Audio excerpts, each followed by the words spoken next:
Elortzibarrera etorri gara gaurkoan, eta herriko bazterrak bisitatzeaz gain, noaindarrak herria euskalduntzearen alde egiten ari diren lana ezagutuko dugu. Horretarako, San Miguel ikastetxe publikoan eta gau eskolan izango gara. Zatozte gurekin!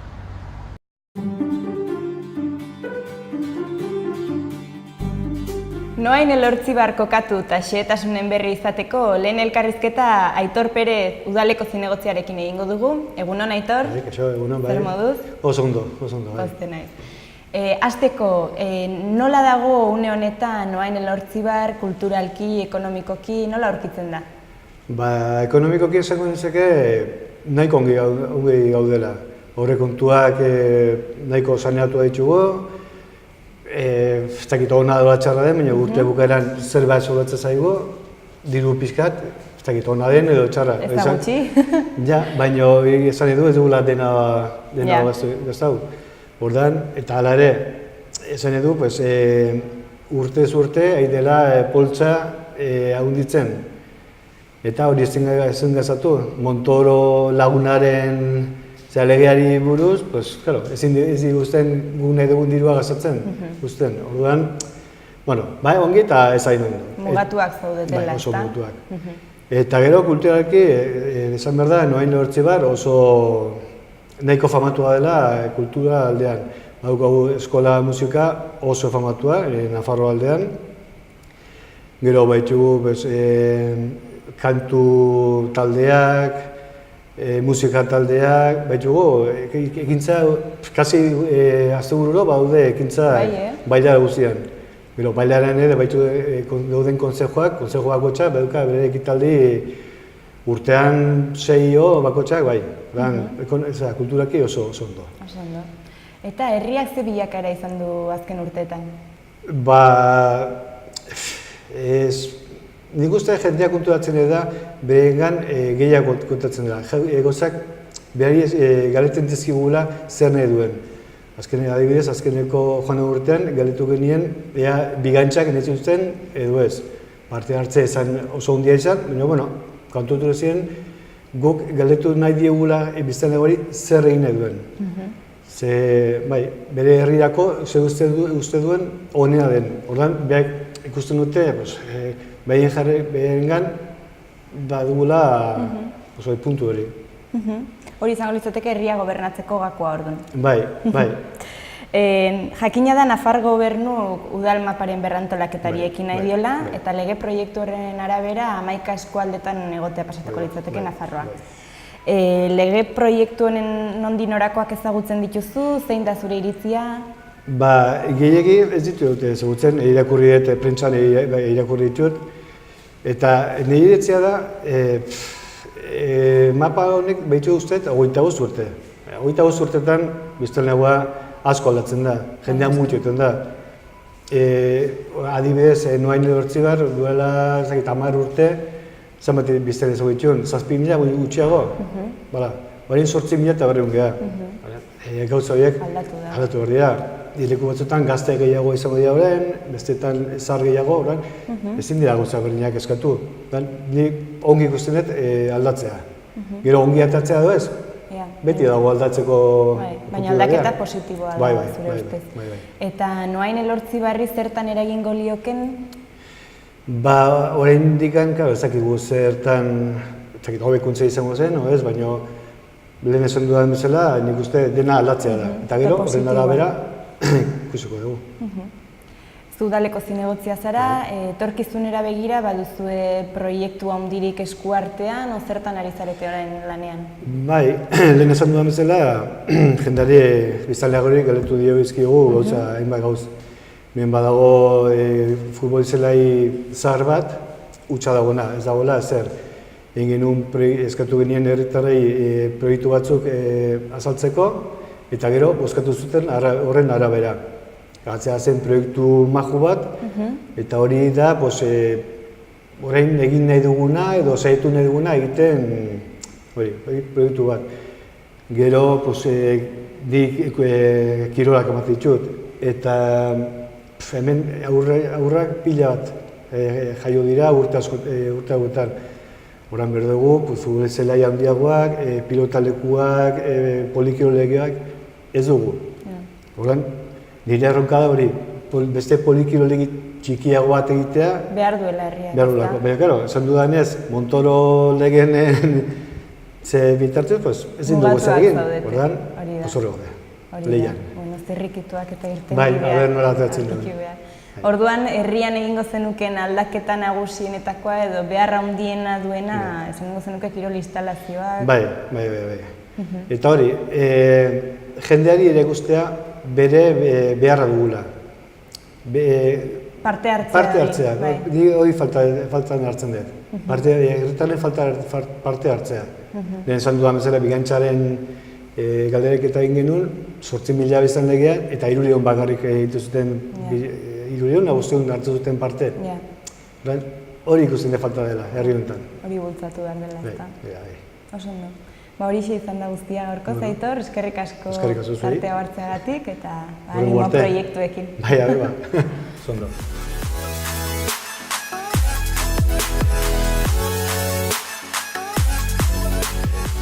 Herri baten etorkizun ona bermatzeko kalitatezko hezkuntza ezinbestekoa da.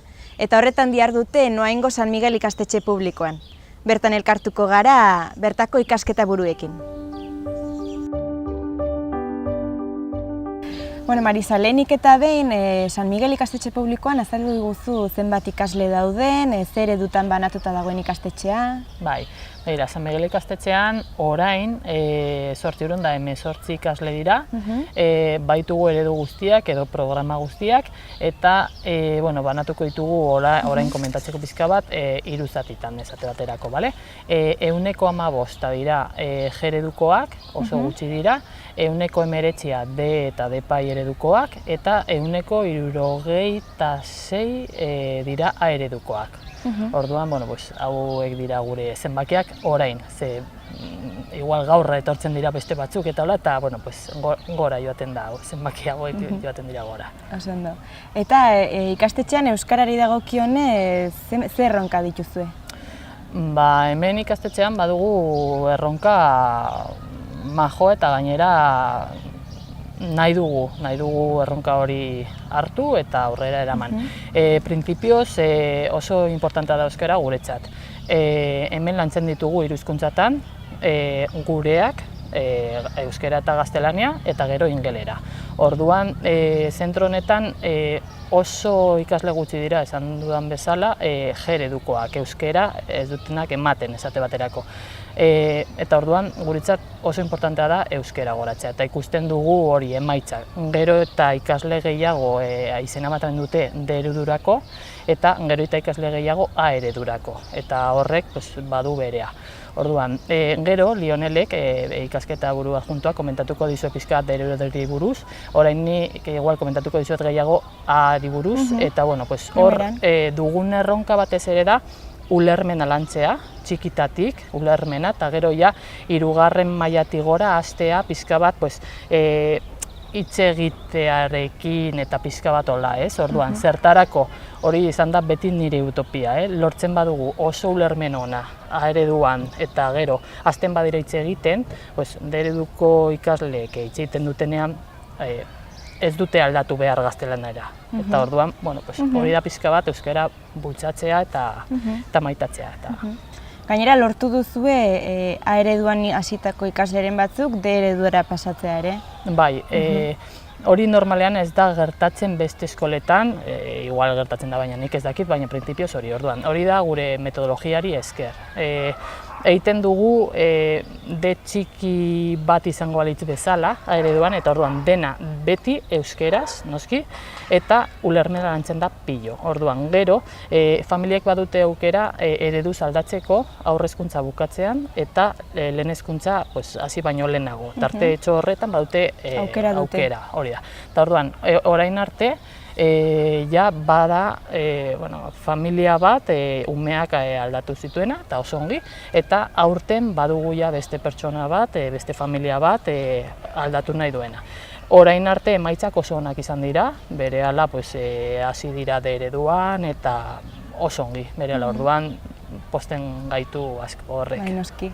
Eta ikastetxeaz aparte, herrian ere euskara bultzatzeko ekitaldiren bat antolatzen duzu okerrez banago, ezta? Bai, hemen, badugu laguntza asko, bai kultur etxetik datorrena, gero musika eskolatik, udalak laguntzen du pilo, eta hemen badago kolektibo bat gau eskola izena duenak, eta antolatzen du euskal kantu jaialdi adibidez. Eta, hasi zirenean, zen inor apuntatzen, ereduko inor. Aurten ja lortu ditugu, hori ja joan da gora, zenbakia goratu da, eta aurten 50 bat apuntatu dira eredukoak. Eta orduan posten gaitu pilo eta, ez dakit. Eta, hori da. Eta gero, kuriosidade moduan, hemen A ereduko eta D ereduko ikasleak eskolaz kanpoko orduetako ekintzetan batera doaz, ezta? Bai, aurten hasi gara, lehen bazen hori genuen klasea arratsaldean, goizean eta arratsaldean. Orain bakarri badugu goizean, orduan arratsaldean egin behar dira extraeskolarrak, edo. Eta baitugu zenbait hizkuntzatan, gaztelaniaz, ingeleraz, euskaraz eta lauta. Orduan, horietara, euskaraz diren horietara eta ingeleraz diren horietara joaten dira elkarrekin. Orduan horreren nahazten dira, lantzen dute euskara eta oso aberazgarria da, bai batzuentzat, besteentzat, guztiontzat. Eta nik uste dut hori dela, A ereduan daramagun metodologiari esker. Lantzen dugu proiektuen bidez, orduan baituzte 4 saio, 2 saio erabiltzen dira matematika errefortzu bezala matematiketan eta hola, eta beste 2 saioak horietan izaten dituzte proiektuak. Proiektu horiek beti badute bukaera bat, lan bat, eta hori erakutsi behar diete lagunei beste gelako batzuei eta hola, eta jartzen da pasabidetan eta denek ikusten dute. Orduan motibatzen dute lan horiek pilo umeak jarraitzeko eta lan egiteko eta hola. Orduan eskatzen zaie ere kontatzea besteei eta hola, eta nik uste dut metodologia horri esker lortzen dugula. Primeran, informazio guztiagatik, orain zuk esan bezala Lionel Barkosekin elkartuko gara, D ereduaren inguruan xehetasunak emateko. Eta berak esango dizu, mila esker etortzeagatik, eskerrik asko, agur.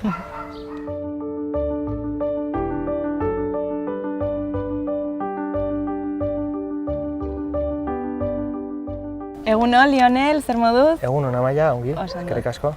D ereduko ikasketa burua zarazu, kontatu iguzu San Miguel ikastetxean zenbat ikasle dauden une honetan D ereduan? San Miguel ikastetxean, une honetan 160 ikasle inguru dira, haurrezkuntza lehenengo mailatik, 6. maila arte osatuta.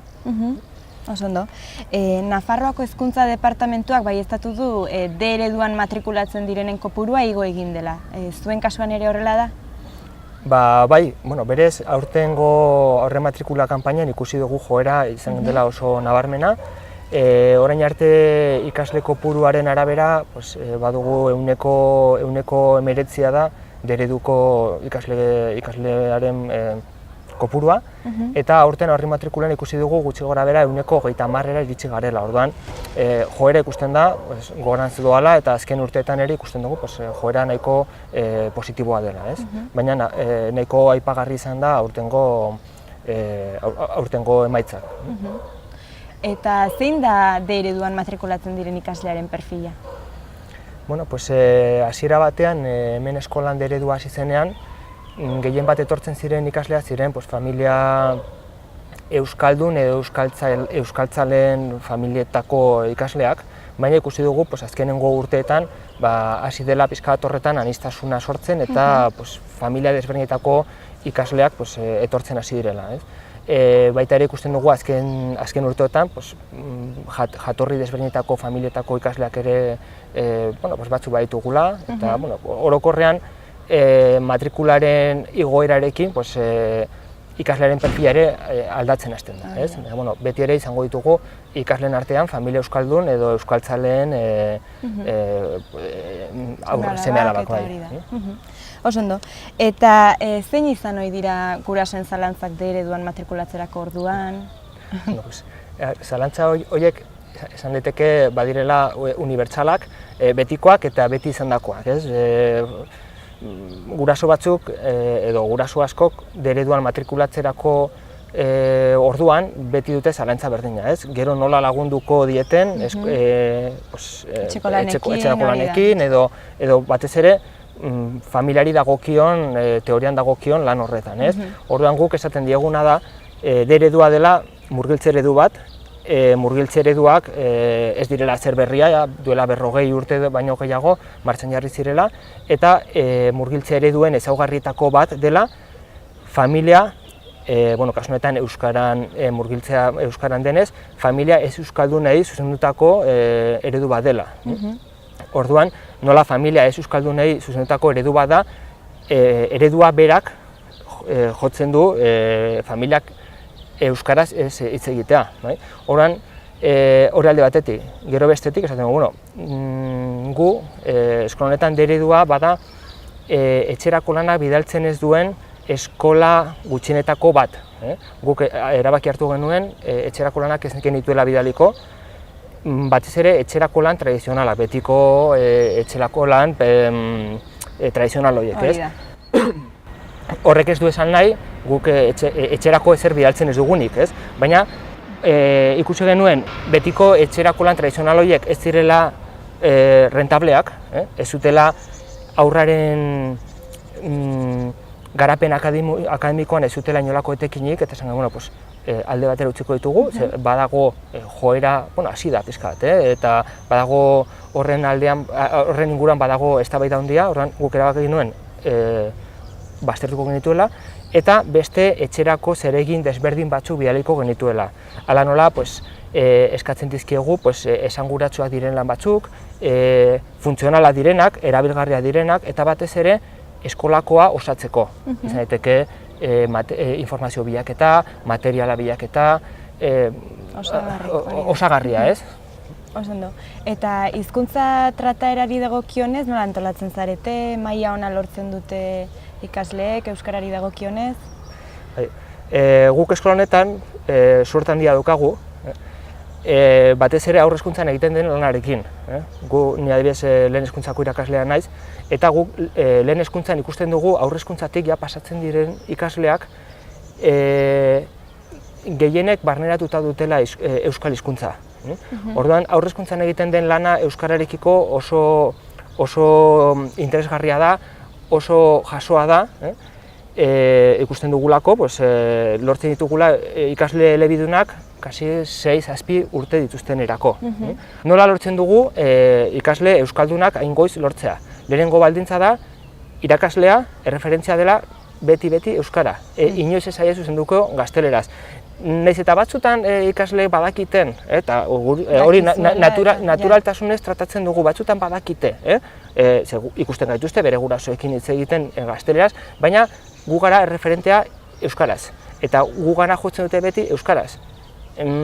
Ez diegu, oso gutxitan uzten diegu batez ere lehen hezkuntzan, baina haur hezkuntzan beti da erreferente bada. Orduan azkenean ikasleak hartzen du ohitura eta hartzen du behar hori, zuri euskara zuzentzearena. Zer egiten dugu ere? Guk euskeraz dugu mugatzen bakarrik klase barruko tresna bat izatera, baizik eta zabaltzen dugu, izaten dugu euskara izan behar dela eskolako testuinguru bezala hizkuntza, baina saiatzen gara ere testuinguru hori kanpora zabaltzen. Beraz, antolatzen ditugu jarduerak bai klase barruan, eskola inguruan eta eskolatik kanpo. Eta hirugarren baldintza bat izan daiteke gu baliatzen gara, baditugulako hemen D-eredua txikia da, ikasle gutxi ditugu eta elkarrekintza sortu ahal dugu maila desberdinen artean.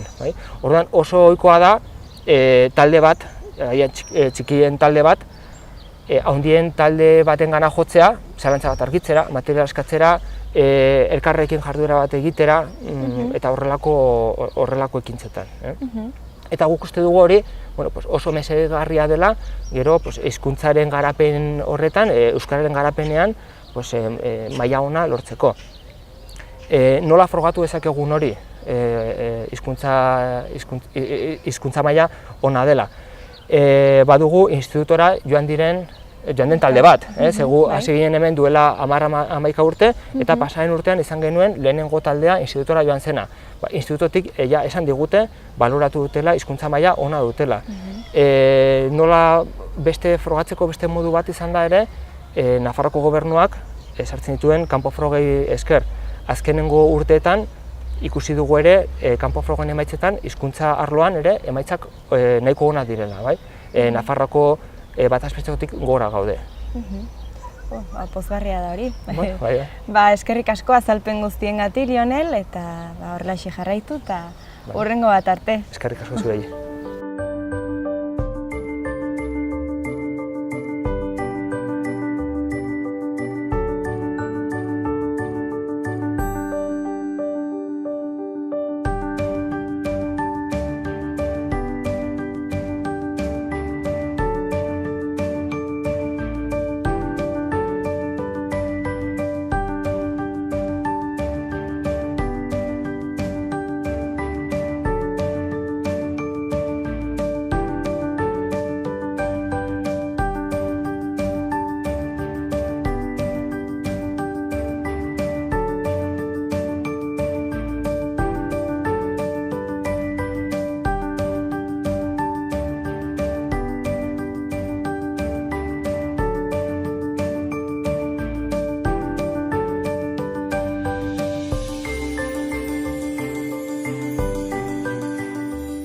Eguneko eskolaz gain gau eskola ere bada Noainen, eta gau eskolako kide den Ainara Erro xehetasunak azalduko dizkigu. Egunon, Ainara? Kaixo, zer moduz?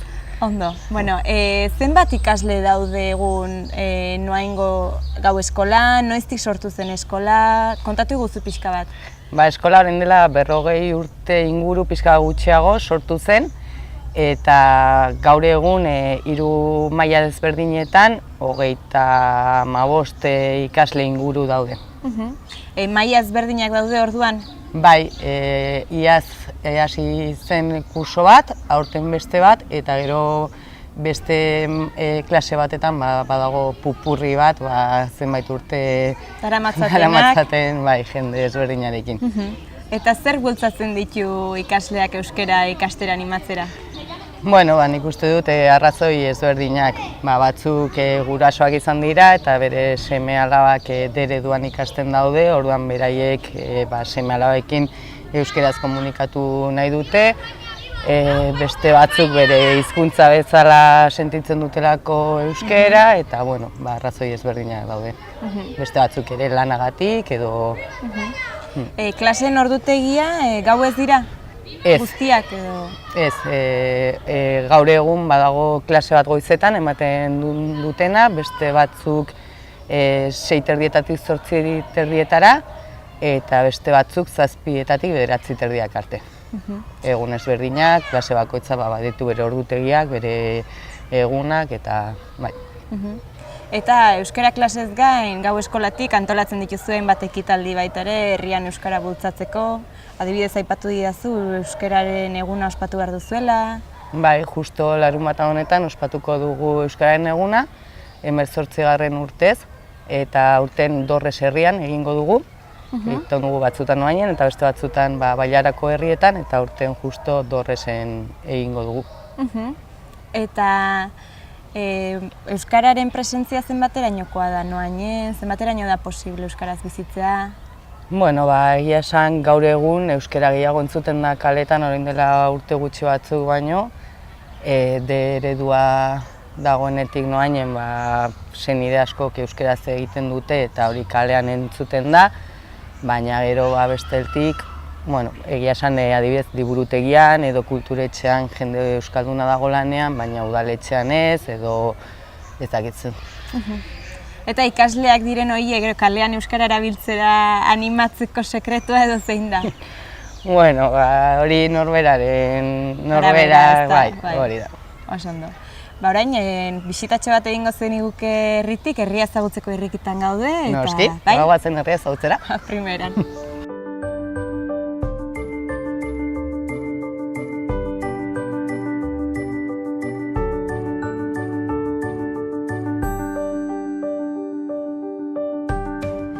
Ea Ainara, nora karri gaituzu? Bueno, plazatxo honetan 3 eraikin aurkitzen ditugu. Batetik Eskubira musika kulturetxe zaharra, parean kulturetxe berria liburutegiarekin, eta ezkerretara Noaingo musika eskola. Kulturalki herri aktiboa edo da orduan, ezta? Bai, oso aktiboa gauza asko antolatzen dira, eta antolatzen diren gauzetan eragile asko, herriko jende asko inplikatzen da antolatzen diren gauza guztietan. Eta orduan herri nortasuna duen herria dela esan dezakegu noain, ezta? Bai. Eta kulturetxe zaharrean eraikin hori aprobetxatzen da, beste erabileraren bat ematen zaio orain? Bai, gaur egun goiko solairuan ardantza eta dantza taldeak ensaiatzen du, kanpoko batzuk ere musika edo egiten dute bertan, eta beko geletan noengo eragileak erabiltzen dituzte. Herri bizia dela edo esan dezakegu noain? Bai, nik uste baietz. Jaiak noiz ospatzen dira? Daude udaberriko jaiak maiatzaren lehen asteburuan ospatzen direnak, eta gero jaia handiak abuztuaren azkeneko igandearekin. Asteazkenean hasten dira eta igandearekin bukatzen dira. Baina gero horretaz gain, inauteria, kolentzero, hogera de San Juan, eta gauza asko. Ospakizunik ez da falta orduan herrian. Oso ondo iruditzen bazaizu jarraituko dugu bisitarekin? Oso ondo, guazen ba.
Ainararekin jarraitzen dugu eta orain Noain Elortzibarko Zentzumenen parkera ekarri gaituzu. Zer aurkitu dezakegu hemen? Izenak dion bezala, Zentzumenen parkea da, orduan aurkitu dezakegu zonalde ezberdinak. Alde batetik badaude arrosak, beste batetik baratzak, beste batetik entzumena hemen ur-jauziarekin, eta horrela. Ikusten dugu zoragarria dela. Noiztik du Noainek parke hau?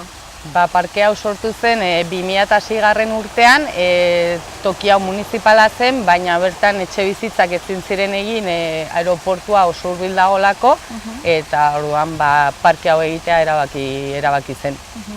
Pentsatzen dut, herritarrez gain, kanpotik ere jende asko etorriko dela bisitatzera? Bai, gehien bat haur txikiak eskoletatik eta ekartzen dituzte parke hau bisitatzera bai. Hor ikusi dut, baratza bat ere badagoela.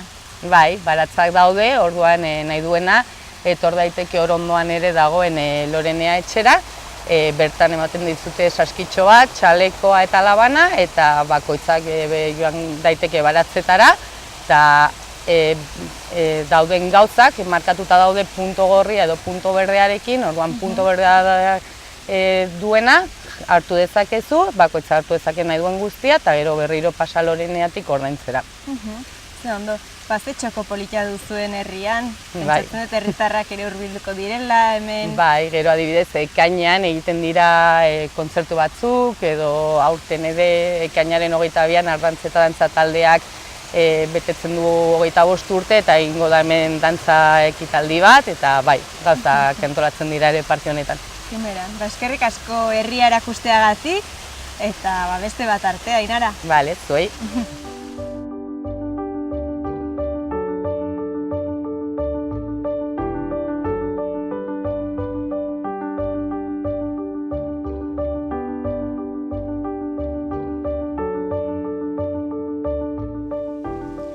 Eta honekin amaitutzat emango dugu Noain Elortzibarko herriz herriren ibilbidea. Gustoko izan duzuelakoan, hurrengora arte.